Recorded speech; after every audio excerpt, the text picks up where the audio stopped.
সামিয়া মেঝে থেকে উঠে দাঁড়ায়। শুদ্ধর জ্বর বাড়ছে তো বাড়ছেই। সে দ্রুত ওয়াশরুম থেকে মগ ভর্তি করে পানি আনে। এরপর তার গায়ের ওড়নার এক কোণা ভিজিয়ে ভিজিয়ে উল্টে পাল্টে শুদ্ধর কপালে পট্টি দিতে থাকে। শুদ্ধ বিড়বিড় করে কি যেন সামিয়া বুঝল না। তার চোখে মুখে ভীষণ চিন্তা। কয়েকবার ডেকেছে শুনেছে বলে, কিন্তু শুদ্ধ কোনো সাড়া দেয়নি। একটা ওষুধ খাইয়ে দিতে পারলে ভালো হতো, কিন্তু তার কাছে তো ওষুধ নেই। এখানে আছে কিনা তাও জানে না। এদিক ওদিক তাকিয়ে খুঁজে পেল না, তাই হতাশ হয়ে এই জলপট্টিকেই আপাতত ভরসা করে। একটু পরপর ওনার কোনা ভিজিয়ে শুদ্ধর কপালে পট্টি দেয়। রাত বেড়ে যায়। শুদ্ধর জ্বর প্রথমে বাড়লেও জলপট্টি দেয়ায় তাপটা একটু একটু করে কমে আসে। তখন বাজে রাত 3:30। সামিয়ার ক্লান্তিতে চোখ বুজে আসে। মেয়েটা চোখ বুঝল না। ক্লান্ত শরীর নিয়েই শুদ্ধর কপালে পট্টি দিতে থাকলো। একটু পরপর হাতের উল্টো পিঠে চেক করে। আরও 1 ঘন্টা পেরিয়ে যখন ঘড়ির কাঁটা জানান দেয় 4:30, তখন শুদ্ধর জ্বর অনেক নেমে আসে। গা হালকা ঘেমে ওঠে। শুদ্ধ নিজেই তার শরীর থেকে কাঁথা ফেলে দেয়। সামিয়া দেখল শুদ্ধর গলার দিকটা ভেজা। মেয়েটা সময় নষ্ট না করে দ্রুত ফ্যান অন করে দেয়। শুদ্ধ নড়ে চড়ে ওঠে। রাতে না খাওয়ায় ভীষণ খিদে পেয়েছে। ঘরের লাইট অফ না থাকায় পেটের ক্ষুধায় ছেলেটার ঘুম ছুটে যায়। পিটপিট করে চোখ মেলে ডান দিকে ঘাড় কাত করে সামিয়াকে দেখে অবাক হয়। ডান হাতে কপালে 2বার স্লাইড করে। এরপর উঠে বসে। ঘড়ির কাঁটায় সময় দেখল 4:40। শুদ্ধ বিস্ময় কণ্ঠে বলে, তুমি এখানে কি করছো? সামিয়া ভয় পায় লোকটা আবার তাকে বকবে নাকি। শুদ্ধ গম্ভীর গলায় বলে, এত রাতে আমার ঘরে কি করছো? সামিয়া মাথা নিচু করে চাপা স্বরে বলে, আপনার জ্বর এসেছিল, এজন্য জলপট্টি দিয়েছি। শুদ্ধর শরীরটা এখনও খারাপ লাগছে। সে মেয়েটাকে কিছু বলতে গিয়েও বলল না। বেশ কিছুক্ষণ তীক্ষ্ণ চোখে চেয়ে রইল সামিয়ার দিকে। সামিয়া মাথা তুলে শুদ্ধর দিকে তাকালে একে অপরের চোখাচোখি হয়। সামিয়ার সাথে সাথে চোখ নামিয়ে নেয়। জিভ দিয়ে ঠোঁট ভিজিয়ে বলে, আপনি বাইরে আসুন, আমি আপনাকে খাবার দিচ্ছি। আপনি তো রাতে খাননি। শুদ্ধ অবাক হলো। মেয়েটা সব খেয়াল রাখে তার। ইন্টারেস্টিং লাগার কথা, কিন্তু শুদ্ধর উল্টোও লাগলো। তার কপালে চিন্তার ভাঁজ। মৃদুস্বরে বলে, তুমি রাতে ঘুমাওনি? সামিয়া মাথা নিচু করে রেখেই উত্তর করে, না। শুদ্ধ মুখ ফুলিয়ে শ্বাস পেল। মেয়েটা তার একটু বেশিই খেয়াল রাখে না? তার মা যখন থেকে এই মেয়েটাকে নিয়ে এখানে থাকতে শুরু করে, এর 15 দিন পেরিয়ে যাওয়ার পর শুদ্ধ তার মাকে জিজ্ঞেস করেছিল মেয়েটার ব্যাপারে। মেয়েটার বাড়ির কেউ কিছুই বলে না এখানে থাকার জন্য। তার মা উত্তরে বলেছিল, কিছু বলবে না, বরং খুশিই হবে। শুদ্ধ কথাটা শুনে অবাক হয়েছিল। নিজের বাড়ি ছেড়ে অন্যের বাড়ি গিয়ে থাকলে কেউ খুশি হয়? তার মা আবারও বলেছিল মেয়েটা তার দুঃসম্পর্কের মামা মামির বাড়িতে থাকে। বাবা মা নেই, তার বাড়িতেও মাঝে মাঝেই গিয়ে থাকে। শুদ্ধর খারাপ লেগেছিল। সে আর কোনো কথা বলেনি। কিন্তু তার মা যে মেয়েটাকে তার সাথে জুড়ে দেওয়ার কথা ভাবছে, এ ব্যাপারে কথা বলেনি। সে বুঝেছে তার মা মেয়েটাকে নিজের মেয়ের মতো দেখে, খুব আদর যত্ন করে। তার মাকে সে বুঝিয়ে নিবেই কোনোভাবে। কিন্তু এখন তার কাছে মেয়েটাকে ভয়ানক লাগছে। এতদিনে মেয়েটা তার প্রতি এত খেয়াল রাখার ব্যাপারটা খেয়াল না করলেও আজ ভীষণ চোখে লাগলো। শুধু গলা ঝেড়ে বলে, আমি এখন খাবো না, তুমি বসো। তোমার সাথে আমার ইম্পর্টেন্ট কথা আছে। মন দিয়ে কথাগুলো শুনবে, বুঝেছ? সামিয়া অবাক হয়ে শুদ্ধর দিকে তাকায়। তার সাথে কথা বলবে, তা আবার ইম্পর্টেন্ট? কি কথা বলবে? প্রশ্নাত্মক চোখে শুদ্ধর দিকে তাকায় মেয়েটা। শুদ্ধ সামিয়াকে দাঁড়িয়ে থাকতে দেখে বেড থেকে উঠে দাঁড়ালো। এরপর মৃদুস্বরে বলে, ওকে বসতে হবে না, মন দিয়ে শোনো আমার কথাগুলো, তাহলেই হবে। শুদ্ধ তার ঘরের জানালার কাছে গিয়ে দাঁড়ায়। অর্ধেক খোলা জানালার ঠাই ঠেলে পুরোটা খুলে দেয়। এরপর অন্ধকার রাতের আকাশে দৃষ্টি নিবদ্ধ করে রেখে বলে, তোমাকে কথাগুলো বলবো, যেসব তোমাকে বলা প্রয়োজন। তবে এত ডিটেলসে বলছি কারণ তোমাকে আমার ভালো লেগেছে। ভীষণ শান্তশিষ্ট একটি মেয়ে তুমি। Like you are my friend. আমি জানি তুমি খুব ছোট, তবে আমার মনে হয় তুমি যথেষ্ট বুঝদার। কথাগুলো বলে শুদ্ধ একটু থামলো। সামিয়া অবাক হয়ে শুদ্ধর পানে চেয়ে আছে। শুদ্ধর তাকে ভালো লেগেছে কথাটা শুনে সামিয়ার কি যে ভালো লাগে। কিন্তু লোকটা তাকে কি বলতে চায়, ভাবনার মাঝেই শুদ্ধ বলতে শুরু করে, ভার্সিটি লাইফে যখন পা রাখি তখন ভীষণ বোকাশোকা এক ছেলে ছিলাম, লাইক আবাল টাইপ। কথাটা বলে শুধু হেসে ফেলে। এরপর আবারও বলে, আসলে আমি গ্রামের ছেলে, তোমাদের গ্রামের ছেলেই, যদিও আমি তোমাকে চিনি না। মেয়েদের চিনতাম না সেভাবে। সে যাই হোক, গ্রাম থেকে শহরে আবাল ছেলেদের কি শহরে মেয়েরা পছন্দ করে? একদমই নয়। আমি আবাল ছেলে হয় ফার্স্ট ইয়ারে অনেক র্যাগের শিকার হয়েছিলাম, যদিও পরবর্তীতে আমার ভাই ইরফান জানতে পারলে সবগুলোকে ধোলাই দিয়েছে। ফার্স্ট ইয়ার হয়েও। এরপর আমাকে আর এসব ঝামেলায় পড়তে হয়নি। সে যাক, যেটা বলছিলাম, গ্রামের আবালদের তো কোনো শহরের মেয়ে পছন্দ করে না, এই ধারণা নিয়ে খুব সাদামাটাভাবে পড়াশোনা করতাম, টিউশন করতাম। কিন্তু আমার ধারণা ভুল ছিল, কারণ কখনো কখনো গ্রামের মেয়েরা অহংকারী হয়, তারা আবাল ছেলেদের থেকে থুতু ফেলে। আবার কিছু শহরের মেয়ে পবিত্র ফুলের মতো মনের অধিকারী হয়, যারা সেই আবালদের পারলে মাথা থেকে আরও উপরে উঠাতে চায়। শুদ্ধ দুহাত প্যান্টের পকেটে রাখে। দূর থেকে ফজরের আজান ভেসে আসে। শুদ্ধ ততক্ষণ চুপ থাকলো। সামিয়াও নীরবে অপেক্ষা করলো শুদ্ধর পরবর্তী কথা শোনার জন্য। শুদ্ধ রাতের অন্ধকারে ফারাহার মুখ দেখতে পায়। তার ফারাহা পাখিটাকে ভীষণ যত্নশীল। ঠোঁটের কোণে কিঞ্চিত হাসি ফুটে ওঠে। আজান শেষ হয়ে গেলে শুদ্ধ মৃদু হেসে বলে, ফারাহা তেমনি এক পবিত্র ফুলের ন্যায় মনের অধিকারী, যে আমার মতো আবারকে পছন্দ করেছিল। মেয়েটা ছোট্ট ছিল, কিন্তু তার অনুভূতি কী যে নিখুঁত ছিল। আমার পা তো আগেই গিয়ে পিছলে ছিল, কিন্তু কি করে বলতাম? আমি কিন্তু তোমাদের গ্রামের এক মধ্যবিত্ত সন্তান। আমি শহরের মেয়ে ফারাহার যোগ্য নই। তাই ভেবেছিলাম ফারাহা আমার চেয়ে ভালো কাউকে ডিজার্ভ করে। ডিসিশন নিয়েছিলাম আমাকে চিরকুমার থাকতে হবে। ফারাহার জায়গা কাউকে দিতে পারবো না, নেভার। শুধু লাস্ট শব্দটা কেমন ভারী শোনালো। সামিয়া টলমল চোখে পিঠ ফিরিয়ে রাখা শুদ্ধর দিকে চেয়ে আছে। শুদ্ধ পিছে ফিরলে সামিয়া দ্রুত মাথা নিচু করে নেয়। শুদ্ধ কয়েক পা এগিয়ে এসে বলে, তোমাকে এসব বলার কারণ অবশ্যই তুমি ধরতে পেরেছ। আমি জানি তুমি ভাবতে পারো, আমি যদি আবালি থেকে যেতাম সারা জীবন, তবে আমাকে অন্য কেউ পেতে পারত। Right, but it's wrong. বউ হলে ফারাই হতো, নয়তো চিরকুমারের ট্যাগ নিয়ে ঘুরতে হতো। এখন তো অবশ্যই ফারহা বউ হবে। তাই আমি চাইছি না আমাকে নিয়ে কেউ মিথ্যা ভাবনা ভাবুক। শুদ্ধ এগিয়ে এসে বেডের উপর থেকে তার ফোন বের করে ফারহার একটা পিক বের করে। শুদ্ধ নিজে কিছুক্ষণ চেয়ে থাকে পিকটার দিকে। এরপর সামিয়ার সামনে পিকটা ধরে বলে, এই যে আমার হবু বউ। সামিয়া পিটপিট করে দেখে ফোনের স্ক্রিনে এক হাস্যোজ্জ্বল মেয়ের মুখ। তার চোখ পানিতে টইটুম্বর। শুদ্ধ তার ফোন পকেট রেখে মৃদু স্বরে বলে, এত সব তোমাকে কেন বললাম, এমনকি পিকটাও দেখালাম। এর কারণ আছে অবশ্যই। আমি চাই কেউ আমায় না চেয়ে আমার ভালোবাসা পাওয়ার জন্য যেন দোয়া করে। কারণ আমাকে চাওয়া মানে তার টাইম ওয়েস্ট। আর আমার ভালোবাসা পাওয়ার জন্য দোয়া করলে আমার ইচ্ছে পূরণের রাস্তা ছোট ছোট কাটা থাকলেও সেগুলো পিষে যাবে দোয়ার বদৌলতে। বুঝেছ? সামিয়া বেশ কিছুক্ষণ চুপ থেকে তার চোখের জলগুলো টুপ করে পড়া থেকে বহু কষ্টে নিজেকে সামলায়। এরপর মাথা নিচু করে ছোট করে বলে, জি। শুদ্ধ মৃদু হেসে বলে, তোমাকে আমি আমার ফ্রেন্ড বলেছি। ফ্রেন্ডদের মাঝে বয়স ডাজেন্ট ম্যাটার। আমার মায়ের সাথে আমি কথা বলবো। আমার মা তোমাকে কিভাবে কি বলেছে, কিভাবে কথা দিয়েছে, এসব কিছু আমি জানি না।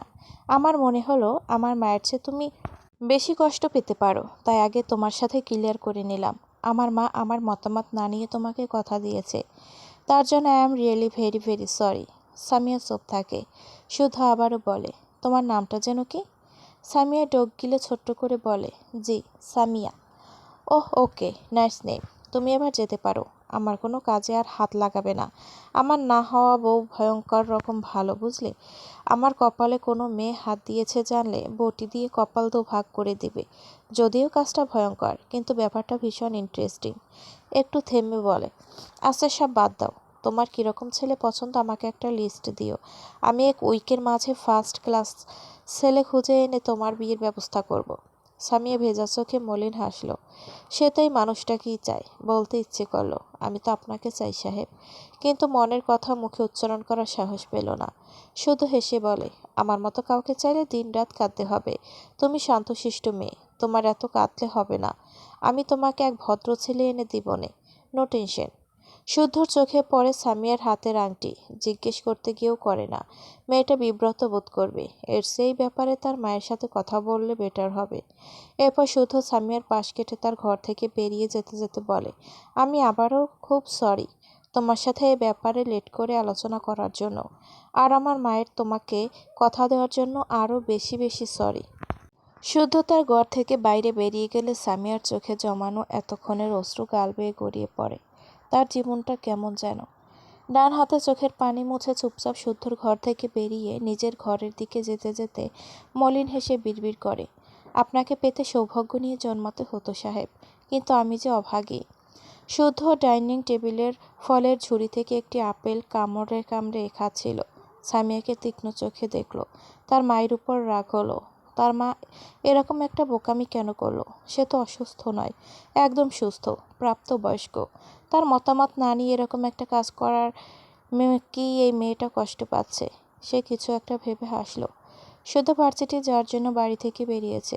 পকেট থেকে ফোন বের করে ফাইজকে একটা কল করলে সাথে সাথে কল রিসিভ হয়। শুদ্ধ বাঁ হাতে গাড়ির স্টিয়ারিং ঘোরায়, সাথে ফাইজকে প্রশ্ন করে, ফারাহ কোথায়, কি করছে, কেমন আছে, খেয়েছে?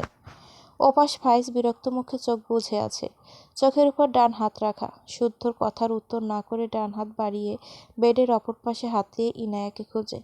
ফাঁকা মনে হওয়ায় তড়া করে চোখ মেলে তাকায়, ইনায়া নেই। ঘরের চারপাশে চোখ বুলিয়ে ইনায়াকে না পেয়ে হতাশ হয়। ওপাশে শুদ্ধর চেঁচানোয় ফাইজ উঠে বসে, বিরক্ত কণ্ঠে বলে, দিব না আমার বোনের খোঁজ তোকে? তোর বোন যে অটিস্টিক, বিয়ের আগে বলিসনি কেন? শুধু বুড়ুকুসকে বলে, অটিস্টিক মানে? আমার বোন বেশি হয়েছিল নাকি? ওর জন্য হাজারটা সুপাত্র ছিল। তোর মতো বেয়াদব শেয়ালের জন্যই তো আমার বোনের চাঁদ কপাল পুড়ে গেল। ফাইজ রেগে বলে, এক থাপড়া খাবি। তোর বোনের আসলেই প্রবলেম রে। আমি বিয়ে করেও ভার্জিন এখনো, বোঝ একটু। শুধু বিরক্ত হলো, এসব কি কথা? সেও বলল, তুই একটু বোঝ শোনা, আমি তোর বোনের ভার্জিনিটি ঘেঁটে দিচ্ছি না বলে ও শুধু ফ্যাঁস করে কাঁদছে। ফাইজ বিরক্ত হয়ে বলল, বাল, আমার বোনের মারাত্মক জ্বর, আর তুই মজা নিস? তোর বোন তো এক সুস্থ সবল রমণী, অথচ আমি তার 2 ইঞ্চি কাছে যাইতে পারি না। শুধু কল কেটে দিয়েছে ফারাহার জ্বর শুনে। ফাইজ হতাশ, ফাটা কপাল তার। চলুক জীবন যেভাবে চলছে। মাইরা বেডের উপর বসে হাত দিয়ে তার পায়ের নখ খুঁড়ছে আর গুনগুন করছে কি যেন। ইরফান গম্ভীর চোখে মাইরার দিকে চেয়ে আছে। একটা টু শব্দ করল না। বেশ কিছুক্ষণ পর মাইরা বেড থেকে নামতে গেলে বেডের কোনায় ইরফানের বুকে ধাক্কা খেয়ে বেচারি ঠাস করে পড়ে যায়। মৃদু আর্তনাদ করে সামনে তাকিয়ে ইরফানকে দেখে চোখ বড় বড় করে তাকায়। দ্রুত শোয়া থেকে উঠে ভদ্রভাবে বসে বলে, আপনি কখন আসলেন? আপনি তো আচ্ছা পাবলিক, লুকিয়ে চুরিয়ে আমার গুনগুনিয়ে গান শুনছিলেন। ইরফান বিরক্তি কণ্ঠে বলে, স্টপ ইট। তুমি কেন শুনেছিলে আমার গান? মাইরা অবাক হয়, ও মা গো, এই রোবট মানবের মুখে বুলি ফুটেছে। মেকি রাগ দেখিয়ে বলে, আমি কখন শুনলাম?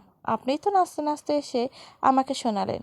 আমি তো জানতামই না আপনি গান গাইতে পারেন। ইরফান দুহাত প্যান্টের পকেটে দুহাত রেখে মাইরের দিকে শীতল দৃষ্টিতে তাকিয়ে বলে, আমি গাইনি। মাইরা মাথায় হাত দিয়ে বলে, তাহলে কে গেয়েছে? বিড়বিড় করে, কি ধরিবাজ, চোখে দেখা জিনিস অস্বীকার করে।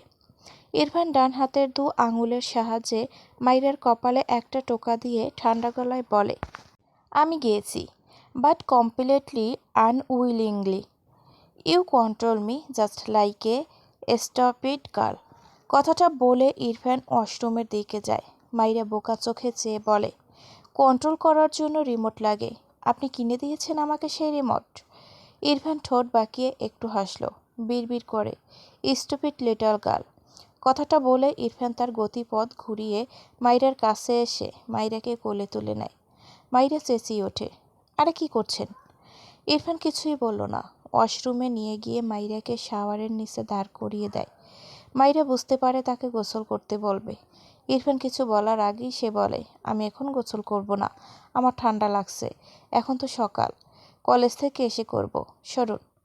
ইরফান মাইরাকে বা হাতে তার চেপে রেগে বলে, স্টুপিড, এক্ষুনি শাওয়ার নেবে। এসব স্টুপিড হ্যাবিট নিয়ে ঘোরাঘুরি করলে থাপ্পড় দিয়ে সব দাঁত ফেলবো তোমার। মাইরা মুসরামুসরি করতে করতে অসহায় কণ্ঠে বলে, না প্লিজ, আমার ঠান্ডা লাগছে। আপনার শরীরে রক্ত বেশি, তাই দিনে 100 বার গোসল করেন। আমার এত রক্ত নেই, ছাড়ুন তো। ইরফান তীক্ষ্ণ চোখে মাইরার পানে চেয়ে ডান হাতে শাওয়ার ছেড়ে দেয়। মাইরা চেঁচিয়ে ওঠে। ইরফান 2 হাতে মাইরাকে নিজের সাথে চেপে মাইরার কানের কাছে মুখ নিয়ে শীতল কণ্ঠে বলে, ব্লাড বাড়ানোর মেডিসিন খাওয়াবো, ডোন্ট ওয়ারি। তুমি দিনে 100 বার শাওয়ার নেওয়ার প্রিপারেশন নাও। মাইরা মাথা তুলে ইরফানকে দেখতে চায়। পানির চাপটা চোখের উপর পড়ায় চোখ বন্ধ হয়ে আসে বারবার। তবুও ঝাপসা চোখে ইরফানকে দেখে বোকা চোখে প্রশ্ন করে ওঠে, কেন? ইরফান মাইরার মুখায়াবে দৃষ্টি বোলায়। পানির কণা মাইরের মুখে একের পর এক ছুঁয়ে দিচ্ছে। তার নাক মুখ বেয়ে পড়া পানি কিছুটা মাইরের মুখে পড়েছে। ইরফান মোহিত চোখে মাইরের মুখপানে দৃষ্টি নিবদ্ধ করে রাখে। ঠোঁট বাঁকায় সামান্য, বিড়বিড় করে, স্টুপিড, বড় হও। কথাটা বলে মাইরের ভেজা ঠোঁট জোড়া আঁকড়ে ধরে। শুধু ফারাহার দরজার সামনে দাঁড়িয়ে আছে। ফারাহার দরজা আটকানো। শুধু ফাইজের দিকে তাকিয়ে বলে, তোর বোনকে দরজা খুলতে বল, মেজাজ খারাপ হচ্ছে বলে দিলাম। ফাইজ বিরক্ত হয়ে বলল, তুই রেগে গিয়ে কিছু একটা করছিলি। কি করছিলি রে? না বললে না বল, তোদের ব্যাপার, কিন্তু আমার বোন এত কাঁদছে মানে মারাত্মক কিছুই হবে। তুই গতকাল আমার বোনটার খোঁজ না নিয়ে উল্টো বলেছিস সামিয়া না টাম্মিয়াকে বিয়ে করবি। এখন আমার বোনও রাগ করেছে, যা তুই খেয়ে দিয়ে বিদায় হ। শুধু কটমট দৃষ্টিতে তাকায় ফাইজের দিকে, রেগে বলে, এই বেয়াদব, তুই কি খবর দিয়ে দরজা বন্ধ করেছিস তাই না? ফাইজ শুধুর মাথায় হাত বুলিয়ে দাঁত কেলিয়ে বলে, চুল ছোট হলেও বুদ্ধি আছে তোর। হাউ বুদ্ধি? শুধুর রাগ লাগছে, তার সাথে মজা নিচ্ছে এই বেয়াদবটা। শুধু দরজা আলতো হাতে থাপড় দিয়ে নরম কণ্ঠে বলে, ফাড়া পাখি, দরজা খোলো। ভাই চোখ ছোট ছোট করে বলে, এই, আমি তোর শালা, লজ্জা করে না আমার সামনে আমার বোনকে এভাবে ডাকতে? শুধু বিরক্ত কণ্ঠে বলে, না করে না। তোর লজ্জা করলে শার্ট খুলে মুখ ঢেকে রাখ, যা। বেয়াদব, ইনায়াকে আজকেই নিয়ে যাব, দাঁড়া। শুধু ফারাহাকে একবার দেখে নি। কথার মাঝেই ফারাহা দরজা খুলে দেয়। শরীর দুর্বল হওয়ায় শুধু ঘুম পাচ্ছে। আর শুদ্ধর গলা পেয়ে মেয়েটা বেশ কিছুক্ষণ চুপ থাকলেও এখন নিজেই খুলে দেয়। তার ভীষণ ইচ্ছে করছে শুদ্ধকে দেখতে। অসুস্থ শরীর সব রাগ অভিমান চেপে শুদ্ধকে দেখতে দরজা খুলে দাঁড়ায়। শুদ্ধ দরজা খোলার শব্দ পেয়ে ফাইজকে বাদ দিয়ে দ্রুত পিছু ফিরে তাকায়। ফারা নিভু নিভু চোখে তাকিয়ে আছে, মুখ জোরে অসুস্থতার ছোঁয়া। শুদ্ধর বুকে ব্যথা হলো। দ্রুত ঘরের ভেতর পা রেখে ফারাহাকে জড়িয়ে ধরে। ফারাহা চোখ বড় বড় করে তার সামনে দাঁড়ানো ভাইয়ের দিকে তাকায়। লজ্জায় দ্রুত চোখ বুঝে নেয়। ফাইজ হাঁ করে তাকায় শুদ্ধর দিকে। এটা কি নির্লজ্জ! পিছন থেকে শুদ্ধর কলার ধরে টেনে বলে, এই বেয়াদব, আমার বোনকে ছাড়। বিয়ে না করে এসব কি ঘেঁষাঘেঁষি শুরু করেছিস? শুদ্ধ ফারাহাকে ছেড়ে ফাইজকে ঠেলে রুম থেকে বের করে দিয়ে বলে, যা তোর বাবা মায়ের সাথে আলোচনায় বসছ না, আমি একটু পর আসছি। শুধু একটু ধরছি তোর বোনকে, আর কিছু করব না, যা। তুই আমার ভালো শোনা। বলে ফাইজের মুখের উপর ঠাস করে দরজা বন্ধ করে দেয়। ফাইজ স্তব্ধা খেয়ে চেয়ে আছে দরজার দিকে। কি ফাজিল, এটা ভাবা যায়? শুধু দরজা আটকে ফারাহাকে আবারও জড়িয়ে ধরে। ফারাহা ক্লান্ত স্বরে বলে, কি করছো? ছাড়ো আমায়। শুদ্ধ অপরাধী সুরে বলে, সরি পাখি, এখনো তোমার গায়ে জ্বর। জ্বর বাঁধালে কিভাবে? ও, আমার জন্যই তো। সরি ফারাহ পাখি, আর ওসব ফালতু কাজ করব না, রেগে। ফারাহার চোখ ভিজে যায়। শুদ্ধ ফারাহাকে ছেড়ে ফারাহাকে কোলে নিতে গেলে ফারাহা শুদ্ধকে আটকে বলে, কি করছো? আমাদের বিয়ে হয়নি। শুদ্ধ অসহায় কণ্ঠে বলে, সবাই শুধু এটাই বলছে কেন? আজকেই বিয়ে করব, চিন্তা করো না। ফারাহা নিজে নিজেই ধীর পায়ে তার বেডের উপর বসে শুদ্ধ ফারাহার সামনে দাঁড়িয়ে বলে, তুমি আমার সাথে ঠিক করে কথা বলো তো ফারা পাখি। ফারাহা মাথা নিচু করে রইল। তেরা কণ্ঠে বলে, আমি তোমাকে বিয়ে করব না। শুধু ফারাহার মাথায় হাত দিয়ে বলে, আহারে, এত দুঃস্বপ্ন দেখতে নেই, মন ভেঙে যাবে। কথাগুলো বলে ফারাহার পাশে বসে। কালকে যে ফারাহার গলায় ব্যথা পেয়েছিল সেটা দেখার চেষ্টা করে। ফারাহা বুঝতে পারে না, শুদ্ধকে তার কাছে দেখেই রেগে দুর্বল শরীরে শুদ্ধকে ধাক্কা দেয়। শুদ্ধর মাথা নিচু ছিল, যার ফলে ফারাহার দেয়া ধাক্কাটা শুদ্ধর গালে থাপ্পড়ের মতো হয়ে যায়। শুদ্ধ বিস্ময় দৃষ্টিতে তাকায় ফারাহার দিকে। ফারাহা নিজেও বুঝতে পারেনি। অবাক হয়ে শুদ্ধর দিকে তাকায়। কি বলবে বুঝতে পারছে না। শুদ্ধ তার চেয়ে অনেক বড়। সে শুদ্ধকে মারার কথা ভাবতে পারে না। এখন শুদ্ধকে তার থেকে সরাতে চেয়েছিল, উল্টো হয়ে গিয়েছে। শুদ্ধ মুহূর্তেই কেমন রেগে যায়। ফারাহ ভীত চোখে তাকায়। কালকের মতো কিছু করবে না তো? শুদ্ধ বসা থেকে দাঁড়িয়ে বেডে একটা লাথি দিয়ে বলে, থাপ্পড় দিলি কেন? বউ বানাবো বলে? বউ তো বানাবোই, কিন্তু তার আগে তোর তেরামি ছুটিয়েই ছাড়বো আমি। বিয়ের কথা তোলায় কাউকেও তেরামি করেছিস, সব ভুলে গিয়ে চলে আসলাম। এবার একদম থাপ্পড় দিয়ে দিলি। বেয়াদব মেয়ে, বেয়াদবই ছোটাবো। ওয়েট। ফারাহা যোগ গিলে কিছু বলতে চায়, তার আগে শুদ্ধ হনহন করে ঘর থেকে বেরিয়ে যায়। ফারাহা স্তব্ধ হয়ে বসে থাকে, চোখ দুটো ঝাপসা। মাইরা তার কলেজ শেষে কলেজ গেট থেকে বেরিয়ে রাস্তার পাশে দাঁড়ায়। ইরফানের জন্য অপেক্ষা করছে মূলত। মাইরার ছটফটে মন দাঁড়াতে চায় না। আশেপাশে আরেকবার চোখ বুলিয়ে ইরফানের ভার্সিটির দিকে পথ ধরে। এই কলেজ থেকে ইরফানের ভার্সিটি যেতে সময় লাগবে 20 মিনিটের মতো। আগের কলেজটি এই কলেজের অপর প্রান্তে। মায়ের একা একা পথ ধরে। ইরফান এই পথেই তাকে নিতে আসবে। দাঁড়িয়ে থাকার চেয়ে হাঁটা ভালো। কিছু দূর যেতেই দুটো ছেলে বাইকের উপর বসে কী সব বাজে বাজে কথা বলছে। সবই মাইরার কানে আসে। থেকে থেকে তাকে নিয়েও বলছে। মাইরা পিছু ফিরে একবার তাকায়। ছেলে দুটো তার দিকেই চেয়ে আছে। মাইরার রাগ হলো। ইচ্ছে করলো ঝটপট থাপ্পড় দিয়ে সবগুলো দাঁত ফেলে দিতে।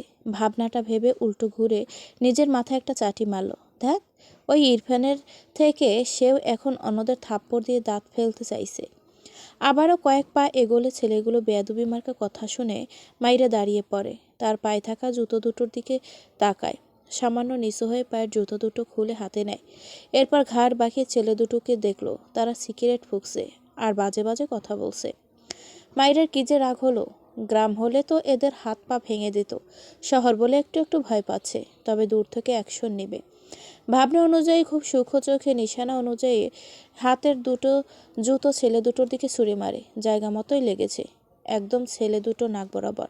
মাইরাকে আর পাইকে। মেয়েটা খালি পায়ে দৌড়ে লাগায় সামনের দিকে। একবার পিছু ফিরে তাকায়। ছেলে দুটো মাত্র তার পিছু নিল। মাইরা দৌড়ের গতি বাড়ায়। কিছু দূর গিয়ে আরেকবার পিছু ফিরে তাকালে সামনে কারোর সাথে জোরে সোরে এক ধাক্কা খায়। সামনের দিকে তাকিয়ে মাথা তুলে ইরফানকে দেখে দ্রুত ইরফানের দু হাত সাপটে ধরে। ইরফান মাইরের পিছে থাকা ছেলে দুটোর দিকে তাকায়। ছেলে দুটো ইরফানকে দেখে থেমে গিয়েছে। ইরফানকে দেখে তাদের চোখে মুখে ভয় জড়ো হয়। ইরফান বাঁকা হেসে বিড়বিড় করে, বাস্টার্ড, ইউ আর ফিনিশড। এরপর দৃষ্টি ঘুরিয়ে মাইরাকে বাঁ হাতে আগলে নিয়ে ডান হাতে মাইরার মাথা তুলে তাকায় মাইরার দিকে। মাইরার শ্বাস প্রশ্বাসের গতি প্রবল। ইরফান ডান হাতে মাইরার গাল চেপে শক্ত কণ্ঠে বলে, ওরা তোমায় টাচ করেছিল? মাইরা মাথা নাড়িয়ে না বোঝায়। ইরফান শান্ত হয়। গাল ছেড়ে দিয়ে মাইরের মুখে লেগে থাকা বিন্দু বিন্দু গাম মুছে দিয়ে রাগান্বিত স্বরে বলে, কলেজ থেকে বের হতে নিষেধ করেছিলাম না, স্টুপিড গাল। থাপ্পড় দিয়ে সব দাঁত ফেলবো তোমার। মাইরা চোখ নামিয়ে নেয়। পাশ থেকে সৌভিক অবাক হয়ে বলে, কিরে ইরফান, এটা তোর কে? ওই বাচ্চা বউটা নাকি? মাইরা ইরফানকে ছেড়ে দেয়, কিন্তু ইরফান ছাড়লো না। বিরক্ত চোখে সৌভিকের দিকে তাকায়। সৌভিক মাইরার দিকে চেয়ে হেসে বলে, এত সুন্দর বউ কোথায় পেলি? ইরফানের চোয়াল শক্ত হয়। মাইরাকে কোলে তুলে নেয়। মাইরা চোখ বড় বড় করে তাকায়, কিন্তু চেঁচালো না। মিনমিন করে বলে, নামান নামান, হায় হায়, অনেক মানুষ। ইরফান ভাবলেশীনভাবে মাইরাকে তার গাড়িতে বসিয়ে দেয়। বা হাতে মাইরার গাল চেপে দাঁতে দাঁত পিষে বলে, এখান থেকে এক পা বাইরে রেখেছিস তো তোকে খুন করব, স্টুপিড গার্ল। মাইরা কেঁপে ওঠে। ইরফান গাড়ির দরজা লাগিয়ে সৌভিকের সামনে এসে দাঁড়িয়ে বলে, চোখ নিচে রাখবি। আফটার অল চোখ তুলে নেওয়ার অভিজ্ঞতা আমার একটু বেশি আছে। সৌভিক হেসে বলে, তুই আবার কার চোখ তুলছিস? সবচেয়ে বড় কথা, কার জন্য? ইরফান ঠোঁট বাঁকালো একটু। সৌভিক হেসে বলে, এসব বাদ দে। তুই যে এখানে বইয়ের সাথে জড়াজড়ি করলি, অনেক স্টুডেন্ট হয়তো দেখেছে তোদের। আমিও তো ছোটোখাটো একটা শত্রু। বাল্যবিবাহের খবর তো এবার ছড়িয়ে যাবে, তুই চাকরি হারাবি। ইরফান ভাবলেশীনভাবে উত্তর দেয়, আই ডোন্ট কেয়ার। একটু থেমে বাঁ হাত প্যান্টের পকেটে রেখে ডান হাতে সৌভিকের কলার ধরে দাঁতে দাঁত চেপে বলে, I think you you will become villain very soon. কথাটা বলে সৌভিককে একটা ধাক্কা দিয়ে গটগট পায় তার গাড়ির দিকে যায়। খুবই লো ভয়েসে শীষ বাজায়, ঠোঁটের কোণে বাঁকা হাসি।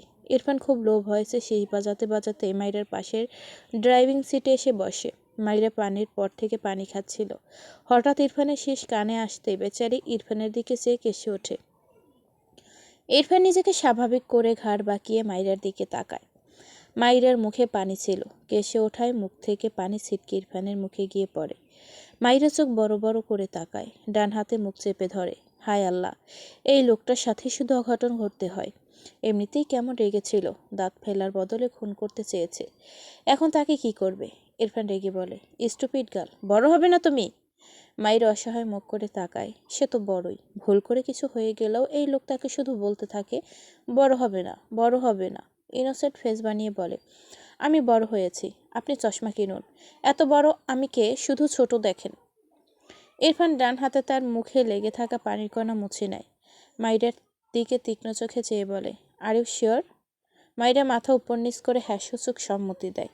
ইরফান ঘাড় ঘুরিয়ে সামনে তাকায়। গাড়ি স্টার্ট দিয়ে স্টিয়ারিং ঘোরায়। ঠোঁট বাঁকায় সামান্য। দৃষ্টি রাস্তার পানে রেখে ঠান্ডা গলায় বলে, ওকে, ভেরি সুন, প্রুফ নিয়ে নিব। মাইরা বোকা চোখে তাকিয়ে থাকে ইরফানের দিকে।